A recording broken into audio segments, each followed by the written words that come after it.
Hello, my fellow countrymen, good day.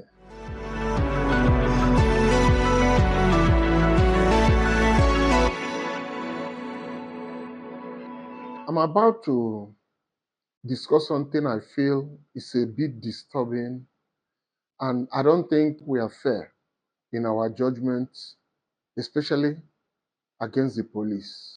Everybody perceives the police as being corrupt. Let me tell us, I took time to find out the reason why policemen are having issues with motorists, doing everything at all costs to extort money from them. I now decided to go into investigation.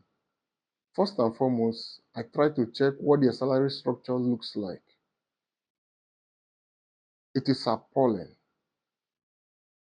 From the rank of constable to an inspector,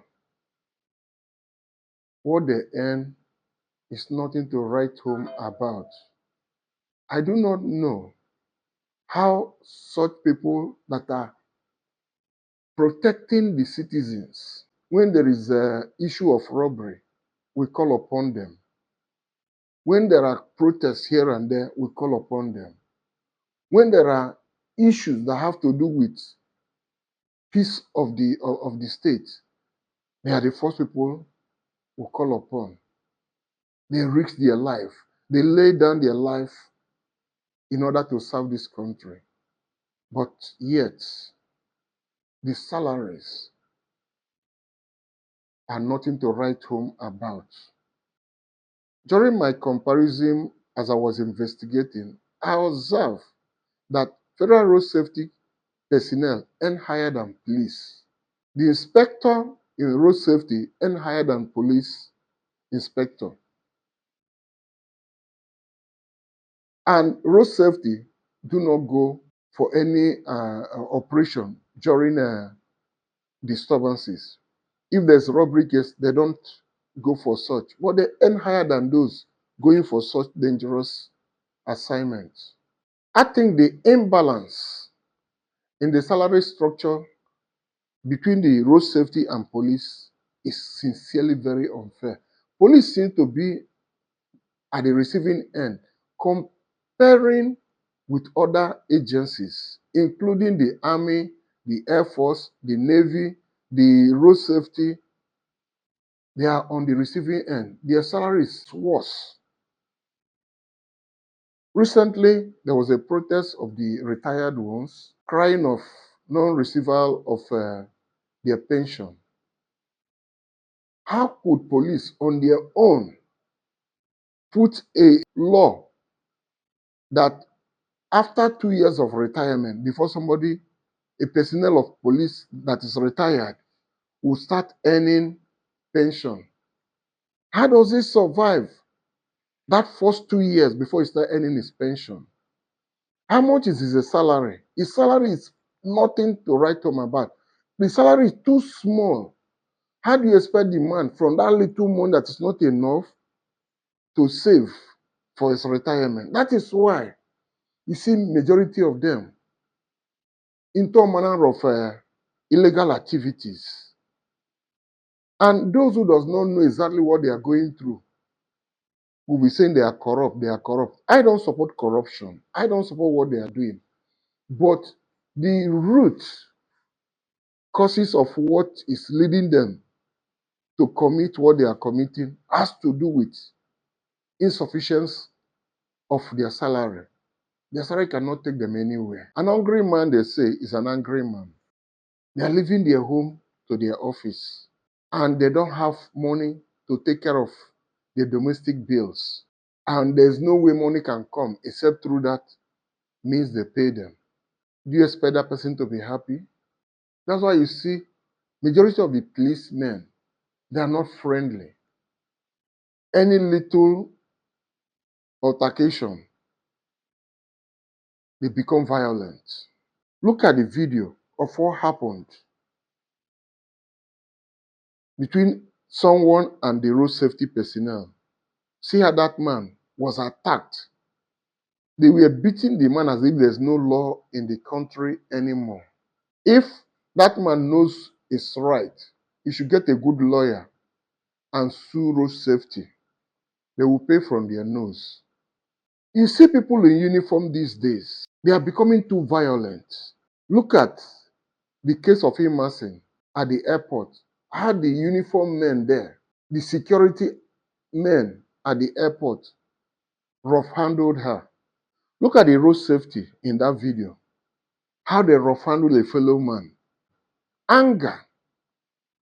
These people are not happy with the salary they are earning. Life is not smiling on them. They have no means of another income. What the government is paying them is peanuts. How often do you see a naval man, an Air Force man, or army so violent on their citizens? They don't, because they are properly taken care of compared to that of police, the crying baby. You know, I was watching Showore leading the retirees from the police that were protesting. And I saw the other policemen in uniform, the active ones, trying to shove, trying to block them from going further. I shook my head. You know why? The people that have retired fighting for their pension was once like them.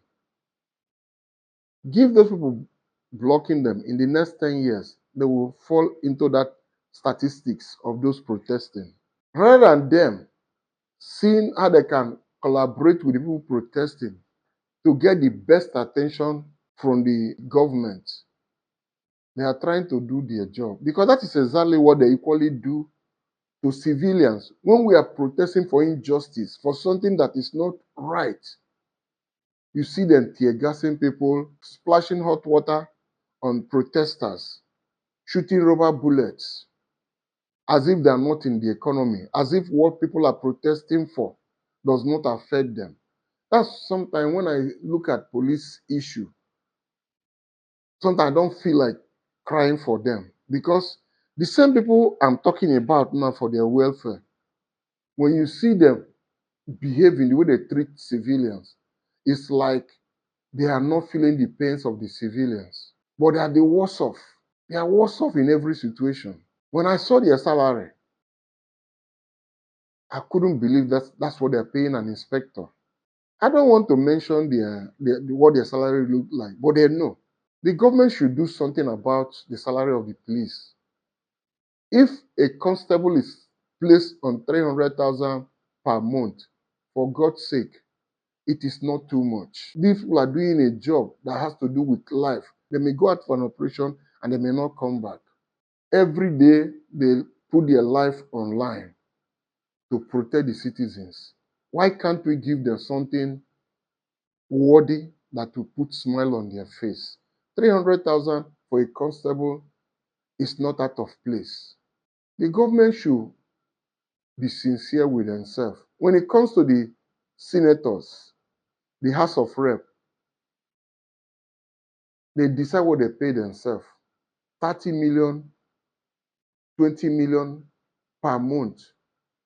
And you'll be giving somebody that peanut. I'm holding myself not to mention the amount. And the same person you are giving that peanut is the one following you, protecting you when you are moving on the road. This government is sick.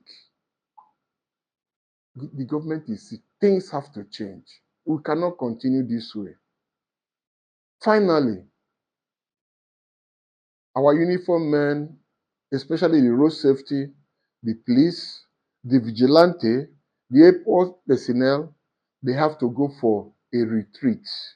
They have to go for reorientation, because the way they are reacting to the public, the way they treat people, it appears as if they did not go through any formal training.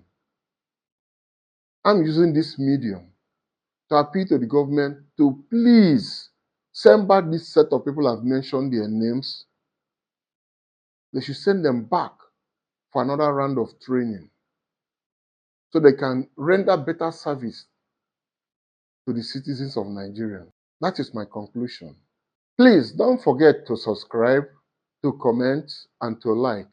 Thank you so much. And I don't know how long the Igbos are going to be chased up and down wherever they are found. I'm already talking of 2027. Nobody's looking at the happenings around the world. Where is questionable?